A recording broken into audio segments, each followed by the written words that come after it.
This is TWiT. So this happened on Wednesday, which was yesterday. Sorry, my week is...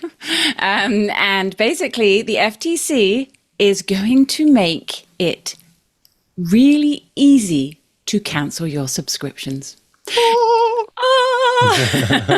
It's like, whoa, this is so exciting. It's called ClicktoCancel. And this was actually proposed last year, but has been approved and will go into effect in 6 months' time.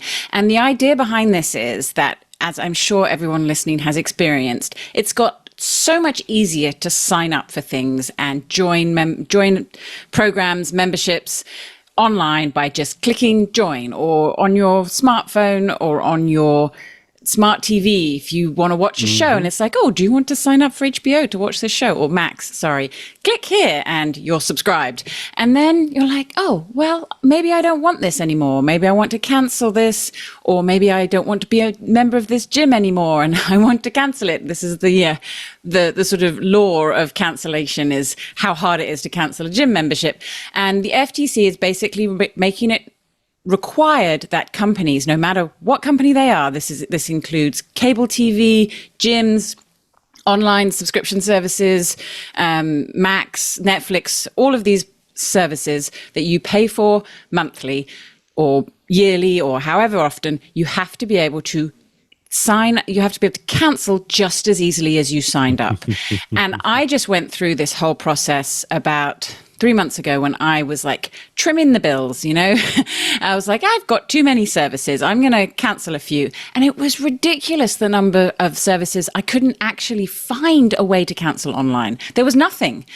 Or if it was there, it was buried in many menus and you have to click through 7 or 8 marketing opportunities that's trying to convince you to stay. The New York Times is a good example of this. It will keep trying to say, oh, well, how about you'd like it for half price?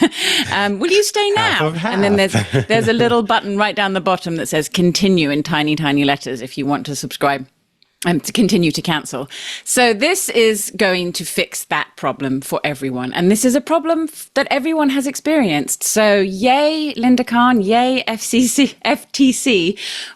I'm excited about this. Are you excited about this, Mikah? Very, very excited about this. So I have been watching this make its way through the system, actually, and knew that it existed as a concept and was waiting for it to be, put into play, because this is easily one of the, it is absolutely the bane of my existence. I am notoriously very bad at canceling subscriptions. I'm going to give a few examples here because this is the opportunity for me to bear my shame.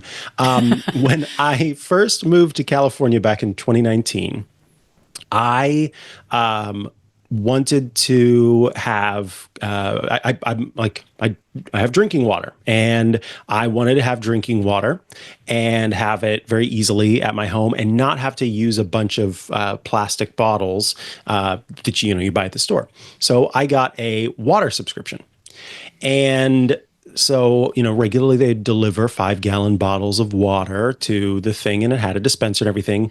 And then I finally took the time, and there are people in California who are going to be mad at me about this, but I finally took the time.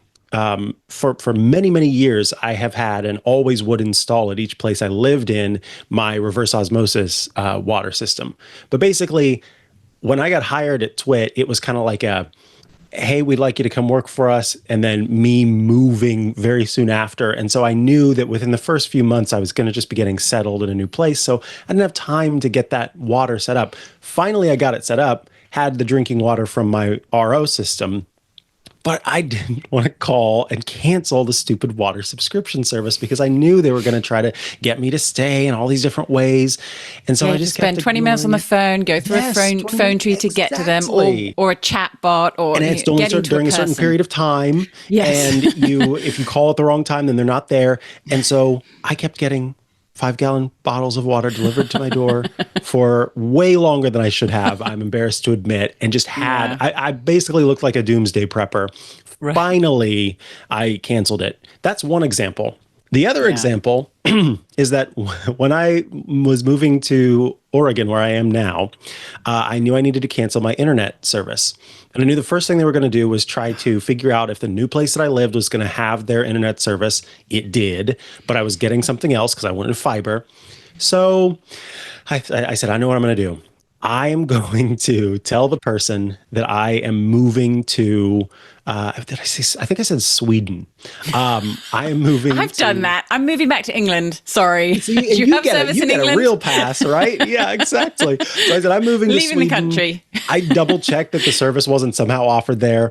And then it was kind of a bummer because the very kind, very sweet person on the other end of the phone was then asking me about like, oh, that's a big move. How come? It's like, it's related to Tell me your life story. Yeah, exactly. But they didn't try to upsell me. They didn't, or downsell me, I guess, because really, it'd be a discount or whatever. And that made me happy, but I was also really sad about it. So basically what I'm saying is I go through a lot of hurdles, or I otherwise don't go through any hurdles and just ignore it until it becomes a problem. So I am very excited about this. This is going to save me so much headache. Yes, so exciting. And there's a few there's a few areas that it's, I think we may not see this necessarily go into effect day one. I think companies will, be working through the new laws. And also the fine, I believe, is relatively small. So I think, how quickly we're actually going to see this benefit remains to be seen.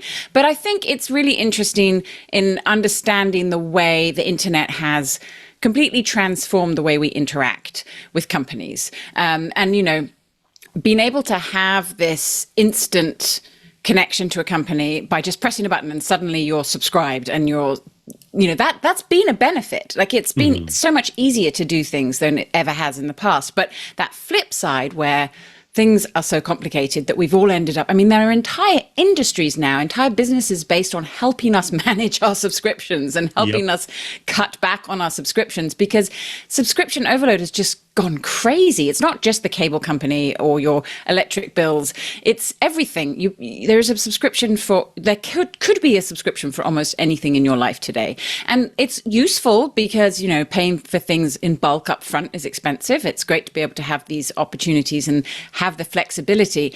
But one thing I'd noticed in the last, I guess it's been about 2 years, maybe a bit less, and this leads into our next story to some extent, is that Apple has made it so much easier. Apple has ClicktoCancel for subscriptions right now. If you subscribe to something through your iPhone, it's so much easier to cancel than any other way. But, there are downsides to that too. But I was like, why can't everything be this easy to just click off? I don't want this anymore. For instance, I signed up during the pandemic to a number of online subscription services. ButcherBox is one of them. I don't know if you're familiar, but it's where they ship fresh meat, frozen fresh meat to your door, because we were all avoiding supermarkets. I also signed up for Naked Wines, which is a wine subscription service, and I loved them. They were great. But then it gets to the point where I don't need this every month. Both of those companies, there was nothing on their website that explained how to cancel. There was no phone number because a lot of companies don't let you call them anymore. Like it's just not possible to do. There's no phone number for most of these new online companies.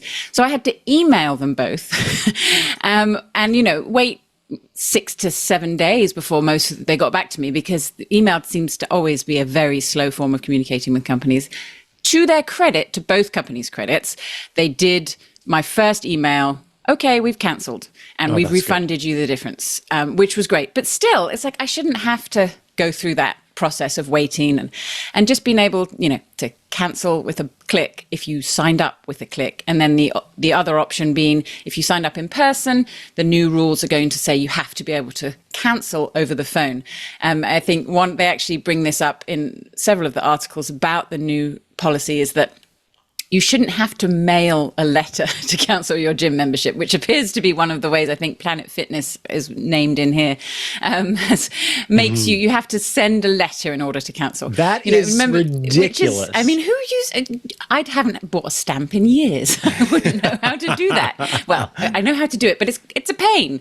Right. Don't make things hard. Because the beauty of making it easy to cancel is it's easy for people to resubscribe to. And that's very much the culture. I think a lot of services people will sign up for maybe 2 or 3 months. And if you make it easy to cancel, then you're more likely to come back. And it's also addressing the issue of stealth subscriptions. So, for example, if you sign up for a free trial, they have to be very, very clear about when you'll start to get charged. There has to be notifications when you start to get charged. These sort of stealth subscriptions that I'm sure many people have sort of fallen into the trap of.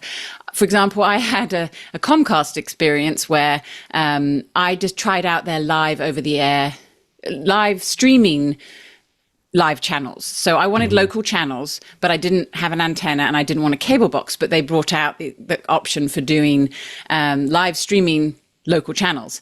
And they sent me a box and they said, you can cancel in 30 days if you don't like it. And I canceled in 30 days and I said, do I need to do anything? They said, no. And then 2 years later, I happened to look at my bill and they had been charging me $10 a month for this box. I was so mad. They did refund me. Oh, that's good. That's good. But after 3.5 hours on hold and lots of yelling.